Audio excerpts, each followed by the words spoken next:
ನಮಸ್ಕಾರ, ನೀವು ನೋಡ್ತಾ ಇದ್ದೀರಾ ತೇಜಸ್ ನ್ಯೂಸ್ ಕನ್ನಡ. ನಾನು ನಿಮ್ಮ ಸುಷ್ಮಿತಾ. 2024ನೇ ಸಾಲಿನ ಒಂದು ಬೀದರ್ ಲೋಕಸಭಾ ಚುನಾವಣೆಯಲ್ಲಿ ಇನ್ನೇನು ಬೆರಳೆಣಿಕೆಯ ದಿನಗಳಷ್ಟು ಮಾತ್ರ ಬಾಕಿ ಇದೆ.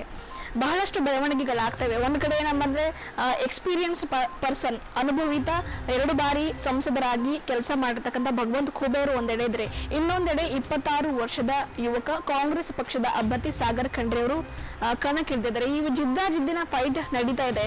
ಇನ್ನೇನು ಒಂದು 3-4 ದಿವಸ ಮಾತ್ರ ಒಂದು ಚುನಾವಣೆಗೆ ಅಂದ್ರೆ ಮತ ಹಾಕ್ಲಿಕ್ಕೆ 2-3 ದಿವಸಗಳ ಮಾತ್ರ ಬಾಕಿ ಉಳಿದಿವೆ.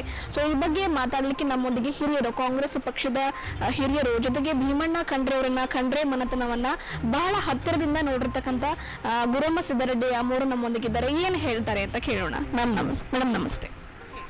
ಇದರಲ್ಲಿ ಸಾಗರ್ ಖಂಡ್ರೆ ವರ್ಸಸ್ ಭಗವಂತ ಖೂಬಾ ಅವರು 10 ವರ್ಷದಿಂದ MP ಆಗಿದ್ದಾರೆ. ಸಾಗರ್ ಖಂಡ್ರೆ ಅವರು ಇದೀಗ MP ಆಗಲಿಕ್ಕೆ ಹೊರಟಂಥವರು. 26 ವರ್ಷ ವಯಸ್ಸಿನ ಒಂದು ಯುವಕ. ಭಗವಂತ ಖೂಬಾ ಅವರು ಎಲ್ಲಿ ಹೋದಲ್ಲೆಲ್ಲ ಅವನೇನು ಚಿಕ್ಕವನಿದ್ದಾನೆ, ಇನ್ನೂ ಅವನಿಗೆ ಅನುಭವ ಇಲ್ಲ, 26 ವರ್ಷದವನು ಅಂತ ಹೇಳ್ತಾರೆ. ಅವನು 26 ವರ್ಷದವನು ಅನುಭವ ಇಲ್ಲ ಅಂತ ಹೇಳಿದರೆ ಭಗವಂತ ಖೂಬಾ ಅವರು ಅವನ ಬಗ್ಗೆ ಹೀಯಾಳಿಸಿ ಮಾತಾಡ್ತಾರೆ. ಅದು ಜನರಿಗೆ ಇಷ್ಟ ಆಗ್ತಾ ಇಲ್ಲ. ಯಾಕೆ ಇಷ್ಟ ಆಗ್ತಾ ಇಲ್ಲ ಅಂದರೆ, ಇವರು ಅನುಭವಿಸ್ತಿರೋದಾರ, ಇವರು 10 ವರ್ಷ MP ಆದವರದಾರ, ತಾವು ಏನೇನು ಕೆಲಸ ಮಾಡಿದ್ರು ಅನ್ನುವಂಥವನ್ನು ಬಿಟ್ಟು ಈ ಖಂಡ್ರೆ ಮನೆತನಕ್ಕೆ ಅಟ್ಯಾಕ್ ಮಾಡ್ತಾ ಇದ್ದಾರಲ್ಲ. ಖಂಡ್ರೆ ಮನೆತನಕ್ಕೆ ಒಂದು ಇತಿಹಾಸ ಇದೆ. ಅವರು ಇತಿಹಾಸ ನಿರ್ಮಾಣ ಮಾಡಿದಂಥ ಒಂದು ಮನೆತನ ಇದೆ. ಖಂಡ್ರೆ ಮನೆತನ ಅಂದರೆ ಸುಮ್ಮನೆ ಖಂಡ್ರೆ ಆಗಿಲ್ಲ. ಅವರು ರಾಜಕೀಯವಾಗಿ ಆಗಲಿ, ಸಾಮಾಜಿಕವಾಗಿ ಆಗಲಿ, ಧಾರ್ಮಿಕವಾಗಿ ಆಗಲಿ, ಎಲ್ಲ ಕ್ಷೇತ್ರ, ಶೈಕ್ಷಣಿಕವಾಗಿ ಆಗಲಿ, ಎಲ್ಲ ಕ್ಷೇತ್ರಗಳಲ್ಲಿ ಅವರು ಸರಿಯಾಗಿ ಭಾಳಷ್ಟು ಪ್ರಯತ್ನಪಟ್ಟು ಕರ್ತವ್ಯವನ್ನು ತಾವು ನಿಭಾಯಿಸಿದ್ದಾರೆ. ಅವರು ಒಂದೇ ದಿವಸದಲ್ಲಿ ಹೆಸರು ತಗೊಳ್ಳಿಲ್ಲ. ಅವರು ಒಂದೇ ದಿವಸದಲ್ಲಿ 2 ದಿವಸದಲ್ಲಿ ಪಾಪ್ಯುಲರ್ ಆಗಲಿಕ್ಕೆ ನೋಡಲಿಲ್ಲ. ಅವರಿಗೆ ಪ್ರಚಾರ ಬೇಡವಾಗಿತ್ತು. ಜಾತೀಯತೆ ಇರಲಿಲ್ಲ ಭೀಮಣ್ಣ ಖಂಡ್ರೆ ಅವ್ರ ಬಳಿ. ನಾನು ನೋಡಿದ್ದೇನೆ. ನಾನು ಭಾಳ ಹತ್ತಿರದಿಂದ ಅವ್ರ ಜೊತೆ ಕೆಲಸ ಮಾಡಿದ್ದೇನೆ. ಸ್ಕೂಲ್ನಲ್ಲೇ ಹೆಸರು ಹಚ್ಚುವಾಗ ಜಾತಿ ಬೇಡ ಅಂತಿದ್ರು ಅವರು. ಆ ಥರ ಯಾರಾದರೂ ರಾಜಕಾರಣಿಗಳು ಇವತ್ತಿನ ತನಕ ಹೇಳಿದ್ದು ನಾನು ಕೇಳಿಲ್ಲ. ಅವರ ಇತಿಹಾಸ ತೆಗೆದು ನೋಡ್ಬೋದು. ಆದರೆ ಖಂಡ್ರೆ ಅವ್ರ ಬಗ್ಗೆ ಮಾತಾಡುವುದು ಅದು ಅವರು ಸೂಕ್ತ ವ್ಯಕ್ತಿ ಅಲ್ಲ. ಮತ್ತು ಅವರಿಗೆ ಅನುಭವ ಕಡಿಮೆ ಇದೆ.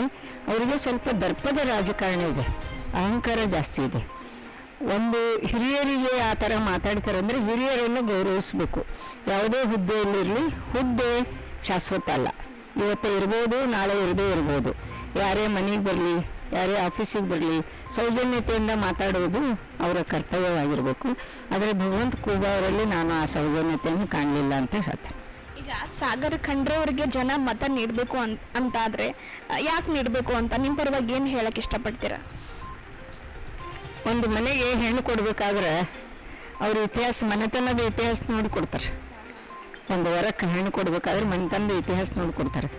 ಸಾಗರ್ ಖಂಡ್ರೆ ಓಟ್ ಕೊಡಬೇಕಾದ್ರೆ ಹಿಂದೆ ಅವ್ರ ಅಜ್ಜ ಏನು ಮಾಡಿದರು, ಅವ್ರ ಅಪ್ಪ ಏನು ಮಾಡಿದರು, ಸಾಗರ್ ಖಂಡ್ರೆ ಏನು ಮಾಡಬಹುದು, ಸಾಗರ್ ಖಂಡ್ರೆ ಆರಿಸಿ ಬಂದ್ರೆ ಕೆಲಸ ಮಾಡ್ಬೋದಾ ಅಥವಾ ಚೈನಿ ಹೊಡಿಬೋದಾ, ಅದನ್ನು ನೋಡ್ತಾರೆ ಜನ. ಈಗ ನಾವು ಹೇಳಿದ್ರು ಓಟ್ ಹಾಕಲ್ಲ, ಭಗವಂತ ಖೂಬಾ ಹೇಳಿದ್ರು ಓಟ್ ಹಾಕಲ್ಲ. ಜನರು ತಮ್ಮನ್ನು ತಾವು ಆತ್ಮ ಪರಿಶೀಲನೆಯನ್ನು ಮಾಡ್ಕೋತಾರೆ. ಆಮೇಲೆ ಅವರ ವ್ಯಕ್ತಿತ್ವವನ್ನು ನೋಡ್ತಾರೆ, ಅವರ ಸಂಸ್ಕೃತಿಯನ್ನು ನೋಡ್ತಾರೆ, ಅವರ ಮನೆತನದ ಚಾರಿತ್ರ್ಯವನ್ನು ನೋಡ್ತಾರೆ. ಚಾರಿತ್ರ್ಯವನ್ನು ನೋಡಿ ಓಟ್ ಹಾಕ್ತಾರೆ. ಪ್ರತಿಯೊಂದು ಹಳ್ಳಿಯಲ್ಲೂ ಸಹಿತ ಇಡೀ ರಾಜ್ಯದಲ್ಲೇ ಭೀಮಣ್ಣ ಖಂಡ್ರೆ ಅವರ ಒಂದು ವರ್ಚಸ್ಸಿದೆ. ಅದನ್ನು ಅಳಕಿಸ್ಲಿಕ್ಕೆ ಯಾರಿಗೂ ಸಾಧ್ಯ ಇಲ್ಲ ಅಂತ ನಾನು ಹೇಳ್ತೇನೆ. ಇದರಲ್ಲಿ ಎಲ್ಲ ಅಭಿವೃದ್ಧಿಯ ಕೆಲಸಗಳು ಈಗ ಆಗಿದ್ದು ನಾವು ನೋಡಬೇಕಾದ್ರೆ, ಒಂದು ಸಕ್ಕರೆ ಕಾರ್ಖಾನೆ ಆಗಿರ್ಬೋದು, ಒಂದು ಮೆಡಿಕಲ್ ಕಾಲೇಜ್ ಆಗಿರ್ಬೋದು, ಮತ್ತು ಕಾರಂಜ ಡ್ಯಾಮ್ ಆಗಿರ್ಬೋದು, ಶಿಕ್ಷಣ ಸಂಸ್ಥೆಗಳಾಗಿರ್ಬೋದು, ಬೇಕಾದಷ್ಟು ಕೆಲಸವನ್ನು, ಅನುಭವ ಮಂಟಪವನ್ನು ಕಟ್ಟುವಾಗ ಭೀಮಣ್ಣ ಖಂಡ್ರೆ ಅವರು ಅದಕ್ಕೆ ಸಿಮೆಂಟ್ ಹಾಕಿದ್ದನ್ನು ನಾವು ನೋಡಿದ್ವಿ, ಕಾಂಕ್ರೀಟ್ ಹಾಕಿದ್ದನ್ನು ನಾವು ನೋಡಿದ್ವಿ. ಚನ್ನಬಸವ ಪಟ್ಟದೇವರು ಅಲ್ಲಿ ಕುಂತು ಕಳಿಸಿದ್ರು. ಆವಾಗ ಭೀಮಣ್ಣ ಖಂಡ್ರೆ ಅವರು ಹೋಗಿ ಅದು RCC ಹಾಕುವಾಗ ಸ್ವತಃ ಬುಟ್ಟಿಯಿಂದ RCC ಹಾಕಲಿಕ್ಕೆ ಸಹಾಯ ಮಾಡಿದ್ದನ್ನು ನಾನೇ ನೋಡಿದ್ದೀನಿ. ನಾನು ಎಷ್ಟು ಹತ್ತಿರದಿಂದ ಖಂಡ್ರೆ ತನಕ ನೋಡಿದ್ದೀನಿ. ಬಹುಶಃ ಈ ಜನ್ರೇಷನ್ದಲ್ಲಿ ಬಹುಶಃ ಯಾರು ಇರಲಿಕ್ಕಿಲ್ಲ ಅಂತ ನನಗನ್ನಿಸ್ತು. ಈಗ ಇನ್ನೊಂದು ಒಂದು ಅಲ್ಲಲ್ಲಿ ಪ್ರಚಾರ ಸಭೆಗಳಲ್ಲಿ ಅವರು ಆರೋಪಗಳನ್ನು ಒಂದಿಷ್ಟು ಖೂಬಾ ಅವರು ಆರೋಪಗಳನ್ನು ಮಾಡ್ತಾ ಇದ್ದಾರೆ. ಖಂಡ್ರೆ ಮನತನ ಆಗಿರ್ಬೋದು, ಸಾಗರ್ ಖಂಡ್ರೆ ಅವ್ರ ಬಗ್ಗೆ ಆಗಿರ್ಬೋದು. ಅದರಲ್ಲಿ ಒಂದು ಹೇಳೋದಾದ್ರೆ ಬಾಪ್ ಏಕ್ ನಂಬರಿ ಹೇತೋ ಬೇಟಾ 10 ನಂಬರಿ, ಸುಳ್ಳು ಹೇಳೋದ್ರಲ್ಲಿ ನಿಸ್ಸಿಮ್ರು ಅಂತಕ್ಕಂಥ ಒಂದು ಆರೋಪಗಳನ್ನು ಕೂಡ ಮಾಡಿದ್ರು. ಏನು ಹೇಳ್ತೀರಿ? ಅವರು ಸುಳ್ಳು ಹೇಳ್ತಾರಂತೆ ನನಗೆ 1% ಅನ್ಸಲ್ಲ. ಇವರೇ ಸುಳ್ಳು ಹೇಳ್ತಾ ಇದ್ದಾರೆ, ನಮ್ಮ ಸಂಸದರೇ ಸುಳ್ಳು ಹೇಳ್ತಾ ಇದ್ದಾರೆ. ಹೆಂಗಂದ್ರೆ ವೀರಶೈವ ಮಹಾಸಭಾದಿಂದ ಇವರು ಚೈನಿ ಹಿಡಿತಾರ ಅಂತ ಹೇಳ್ತಾರೆ. ಆದರೆ ವೀರಶೈವ ಮಹಾಸಭಾದಿಂದ ನಾವು ಇವತ್ತಿಗೂ, ನಾನು ಉಪಾಧ್ಯಕ್ಷರಾಗಿ, ಈಶ್ವರ್ ಖಂಡ್ರೆ ಕಾರ್ಯದರ್ಶಿಯಾಗಿ, ನಾನು ಇವತ್ತಿಗೂ ನಾವು ಅಲ್ಲಿ 1 ರೂಪಾಯಿನೂ ನಾವು TAD ತಗೊಂಡಿಲ್ಲ. ನಾವು ಹಾಗೇ ಮಹಾಸಭಾವನ್ನು ಕಟ್ಟಿದ್ದೇವೆ. ಅದರಿಂದ ಪ್ರತಿ ವರ್ಷ 1 ಕೋಟಿ ಹಣವನ್ನು ಪ್ರತಿಭಾ ಪುರಸ್ಕಾರ ಅಂತ ಮಕ್ಕಳ ಶಿಕ್ಷಣಕ್ಕಾಗಿ ಕೊಡ್ತೇವೆ. ಅಷ್ಟೇ ಅಲ್ಲ, ನಾವು ಈ ನಮ್ಮ ಜನರಿಗೆ ಆತ್ಮಬಲವನ್ನು ತಂದುಕೊಟ್ಟಿದ್ದೇವೆ. ಸುಮಾರು ಬೀದರ್ ಜಿಲ್ಲೆಯಿಂದ 6,000 ಸದಸ್ಯರಿದ್ದಾರೆ. 6,000 ಸದಸ್ಯರಲ್ಲಿ ಒಬ್ಬರೂ ಹೇಳಾರ್ದೆ ಭಗವಂತ ಖೂಬಾ ಅವರು ಎಷ್ಟು ಹಸಿ ಸುಳ್ಳು ಹೇಳ್ತಾ ಇದ್ದಾರೆ ಅಂದರೆ, ವೀರಶೈವ ಮಹಾಸಭಾವನ್ನು ಸ್ವಂತಕ್ಕೆ ಬಳಸ್ಕೊತಾ ಇದ್ದಾರೆ ಅಂತ ಹೇಳ್ತಾರೆ. ಸ್ವಂತಕ್ಕೆ ಬಳಸ್ಕೊಳ್ಳಿಕ್ಕೆ ನಾವು ಯಾರೂ ಅಷ್ಟು ಕೀಳು ಮಟ್ಟದ ರಾಜಕೀಯ ಮಾಡೋರಲ್ಲ, ಮತ್ತು ನಾವು ಅಷ್ಟು ಕೀಳು ಮಟ್ಟದ ಜನನೂ ಅಲ್ಲ. ಅವರು ಬೇಕಾದರೆ ಪರಿಶೀಲನೆ ಮಾಡಲಿ, ಬೇಕಾದರೆ ನಾವು ಅದಕ್ಕೂ ಸಿದ್ಧರಿದ್ದೇವೆ. ನಾವು ಅಲ್ಲಿ 1 ರೂಪಾಯಿ ನಾವು ಅದನ್ನೇನಾದರೂ ಪರ್ಸ್ನಲ್ ಆಗಿ ಬಳಸಿದ್ದೇವೆ ಅಂತಂದರೆ, ಶಿವಶಂಕರಪ್ಪ ಶಾಮನೂರಾಗಲಿ, ಈಶ್ವರ್ ಖಂಡ್ರೆ ಆಗಲಿ, ಬ್ರಹ್ಮ ಸಿದ್ದಾರೆಡ್ಡಿ ಆಗಲಿ ನಾವು ಬಳಸಿದರೆ ನಾವು ರಾಜಕಾರಣವನ್ನೇ ಬಿಟ್ಕೊಡ್ತೀವಿ. ಈಗ ಇನ್ನೊಂದು, ನೀವು ವೀರಶೈವ ಮಹಾಸಭಾದ ಉಲ್ಲೇಖ ಕೂಡ ಮಾಡಿದ್ರಿ. ನೇಹಾ ಪ್ರಕರಣದ ಬಗ್ಗೆ ರಾಜಕೀಯವಾಗಿ ಬಹಳ ಚೆನ್ನಾಗಿ ಬಳಸ್ತಾ ಇದ್ದಾರೆ. ಇಲ್ಲಿ ಬೀದರ್ನಲ್ಲಿ ನೇಹಾ ಪ್ರಕರಣದ ಬಗ್ಗೆ ವೀರಶೈವ ಒಂದು ಮಹಾಸಭಾದ, ವೀರಶೈವ ಲಿಂಗಾಯತ ಮಹಾಸಭಾದ ಪ್ರಧಾನ ಕಾರ್ಯದರ್ಶಿ ಆಗಿರ್ತಕ್ಕಂಥ ಈಶ್ವರ್ ಖಂಡ್ರೆ ಅವರು ಒಂದು ಬಾರಿ ಕೂಡ ಅದ್ರ ಬಗ್ಗೆ ಮಾತನಾಡಲಿಲ್ಲ, ಧ್ವನಿಗೆತ್ತಿಲ್ಲ. ಜೊತೆಗೆ ಆ ಒಂದು ನೇಹಾ ಮಗಳಿಗೆ ನ್ಯಾಯ ದೊರಕಿಸ್ಕಂತ ಒಂದು ಕೆಲಸ ಅವ್ರು ಮಾಡಬೇಕು, ಇಲ್ಲವಾದಲ್ಲಿ ರಾಜಕೀಯಕ್ಕೆ ಅವರು ರಾಜೀನಾಮೆಗೆ ನೀಡಬೇಕು, ಇಲ್ಲವಾದಲ್ಲಿ ಒಂದು ವೀರಶೈವ ಮಹಾಸಭಾಗೆ ಪ್ರಧಾನ ಕಾರ್ಯದರ್ಶಿ ಸ್ಥಾನಕ್ಕೆ ರಾಜೀನಾಮೆ ನೀಡಬೇಕು ಅಂತಕ್ಕಂಥ ಮಾತುಗಳನ್ನು ಹೇಳಿದ್ದಾರೆ. ಏನು ಹೇಳುತ್ತೆ? ಈಗಾಗಲೇ ನೇಹಾನ್ ಬಗ್ಗೆ ಪರಿಶೀಲನೆ ನಡೆದಿದೆ. ಈಗಾಗಲೇ ನೇಹಾನ್ ಬಗ್ಗೆ ತನಿಖೆ ನಡೆದಿದೆ. ಅದರ ಬಗ್ಗೆ ನಾವೆಲ್ಲರೂ ಆಸಕ್ತಿಯನ್ನು ವಹಿಸಿದ್ದೇವೆ. ಭಗವಂತ ಖೂಬಾ ಅವರಿಂದ ಬುದ್ಧಿ ಮಾತು ಹೇಳಿಸ್ಕೊಳ್ಳೋಷ್ಟು ಕೀಳುಮಟ್ಟದವರು ನಾವಿಲ್ಲ. ನಾವು ಏನು ಮಾಡ್ತಾ ಇದ್ದೇವೆ ಅಂಥೇಳಿ ಭಗವಂತ ಖೂಬಾ ಅವ್ರ ಹತ್ರ ಅರ್ಜಿ ಹಾಕಿ ನಾವು ಎಲ್ಲ ಅವ್ರಿಗೆ ತಿಳಿಸೇ ನಾವು ಮಾಡಬೇಕು ಅಂತ ಏನಿಲ್ಲ. ನೇಹಾ ನಮ್ಮ ಮನೆಯ ಮಗಳು, ನಮ್ಮ ಕರ್ನಾಟಕದ ಮಗಳು, ಕನ್ನಡದ ಮಗಳು, ನಮ್ಮ ವೀರಶೈವ ಮಹಾಸಭಾದ ಮನೆಯ ಪುತ್ರಿ. ನೇಹಾಳ ಬಗ್ಗೆ ನಮಗೆ ಕಾಳಜಿ ಇರಲಿಲ್ಲ ಅಂತಂದ್ರೆ ಭಗವಂತ ಖೂಬಾ ಅವರಿಗೆ ಎಲ್ಲಿದ್ದು ಕಾಳಜಿ ಬಂತು? ಭಗವಂತ ಖೂಬಾ ಅವರು ತಾವು ಮಾಡುವ ಕೆಲಸವನ್ನು ಮೊದಲು ಮಾಡಿ 10 ವರ್ಷಗಳವರೆಗೆ ಯಾವುದೇ ಒಂದು ಮಹಿಳೆಯರ ಸಲುವಾಗಿ, ಮಹಿಳೆಯರ ಅಭಿವೃದ್ಧಿಗಾಗಿ ಒಂದು ಕೆಲಸವನ್ನು ಮಾಡಿಲ್ಲ. ಈಗ 10 ವರ್ಷದ ನಂತರ ನೇಹಾಳ ಬಗ್ಗೆ ಯಾಕೆ ಇದು ರಾಜಕೀಯ ಮಾಡ್ತಾ ಇದ್ದಾರೆ ಅಂತ ನನಗೆ ಅರ್ಥ ಆಗ್ತಾ ಇಲ್ಲ. ಇನ್ನೊಂದು ಕೊನೆ ಪ್ರಶ್ನೆ ಅಮ್ಮ ನಮ್ಮದು, ಭೀಮಣ್ಣ ಖಂಡ್ರೆ ಆಗಲಿ ಅಥವಾ ಖಂಡ್ರೆ ಕುಟುಂಬದ ಕೊಡುಗೆ ಶೂನ್ಯವಾಗಿದೆ, ಹೀಗಾಗಿ ಅವರು ರಾಜಕಾರಣ ಮಾಡೋದಕ್ಕಾಗಿಯೇ ಇವತ್ತು ಬೀದರ್ಗೆ ಒಂದು ಹಿಂದುಳಿದ ಪಟ್ಟಿ ಬಂದಿದೆ ಅಂತಕ್ಕಂಥ ಆರೋಪ ಕೂಡ ಮಾಡಿದ್ದಾರೆ. ಏನು ಹೇಳ್ತಾರೆ? ಬೀದರ್ನಲ್ಲಿ ಏನಾದರೂ ಅಭಿವೃದ್ಧಿ ಕೆಲಸ ಆಗಿದ್ದಾವೆ ಅಂತಂದರೆ ಭೀಮಣ್ಣ ಖಂಡ್ರೆ ಅವರಿಂದ, ಖಂಡ್ರೆ ಮನೆತನದಿಂದ.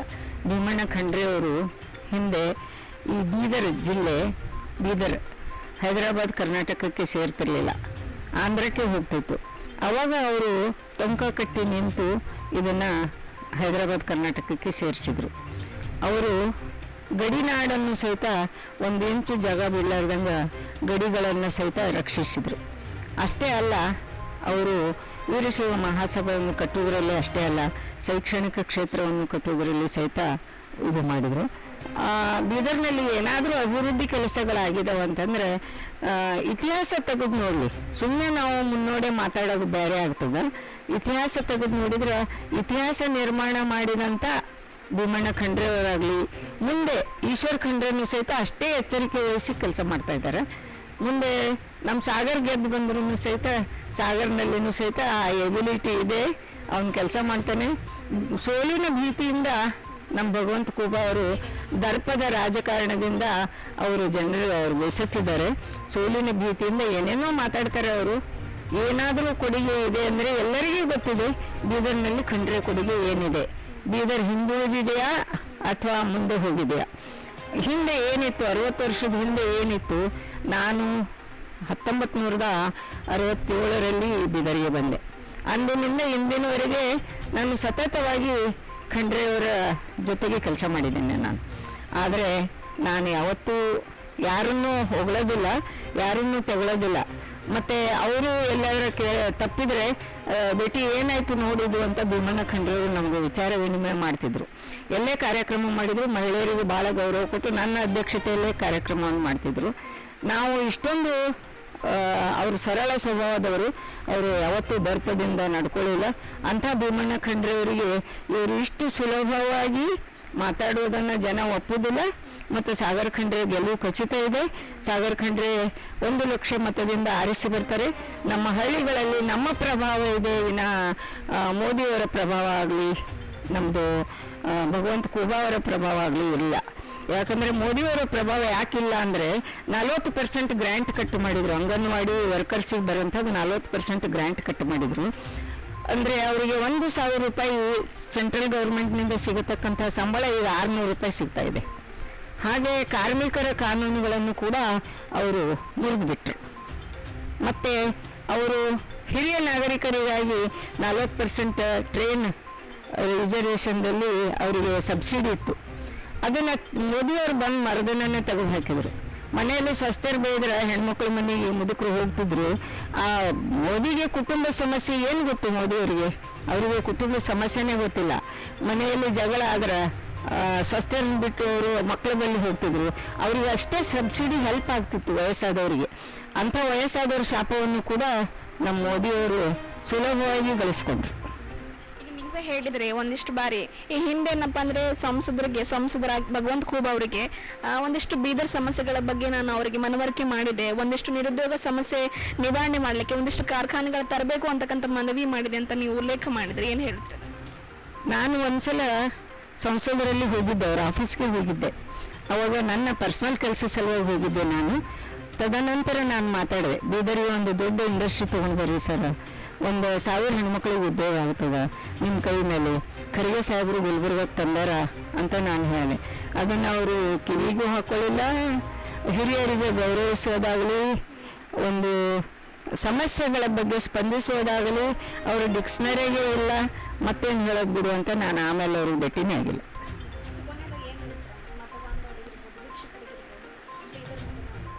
ಕೊನೆಯದಾಗಿ ಏನು ಹೇಳ್ತೇನೆ ಅಂತಂದರೆ, ಸಾಗರ್ ಖಂಡ್ರೆ ಅವರು ಕೆಲಸ ಮಾಡುವ ಹವ್ಯಾಸ ಇದೆ.